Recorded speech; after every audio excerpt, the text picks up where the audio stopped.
या पद्धतीचं आपलं सिलेबस बुक आहे. हे आपलं शेड्यूल मॅडम प्लॅनिंगचं आहे. सोमा मॅडमनी सांगितल्याप्रमाणे की आता चार्ट आपण सगळ्यांना देतोय. आता तुम्हाला सगळ्यांना पुस्तकं पण मिळते आणि शेड्यूल पण मिळेल. तर इथे 20 तारखेला आपलं इनॉग्रेशन आहे, F1 F2, आणि नंतर 25 तारखेला जिथे येलो कलर आहे तिथे आपल्या ऑनलाईन लेक्चर्स असणार आहे. ते लेक्चर हे साधारण शनिवार लेक्चर असणार आहे 11 ते 12 आणि 12 ते 1 या टायमिंगमध्ये. तर 25-25 मिनिटाची दोनच लेक्चर्स आपण प्रत्येक शनिवारी.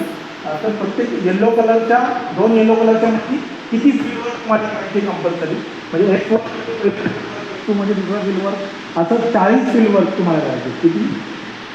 40 फील्डवर्क तुम्हाला करायचे. ते कसे करायचे, काय करायचं, त्यासाठी लागणारं एक पत्र आपण मॅडम आपल्या संस्थेच्या त्यांना देतोय आजच. म्हणजे ते त्या सामाजिक संस्थेमध्ये जातील आणि आपल्या वतीने पत्र देतील आणि त्यांच्याकडून तुम्हाला एक पत्र घ्यायचं ते सामाजिक संस्थेकडून की आम्ही तुम्हाला फील्डवर्कला संधी दिलेली आहे. आणि हे 2 फील्डवर्क पण तुम्हाला करायचे. 2 फील्डवर्क म्हणजे 8 दिवसाचा कालावधी. हा 6 महिन्याचा मोठा कोर्स आहे. तर या पद्धतीने आपण कोणतीही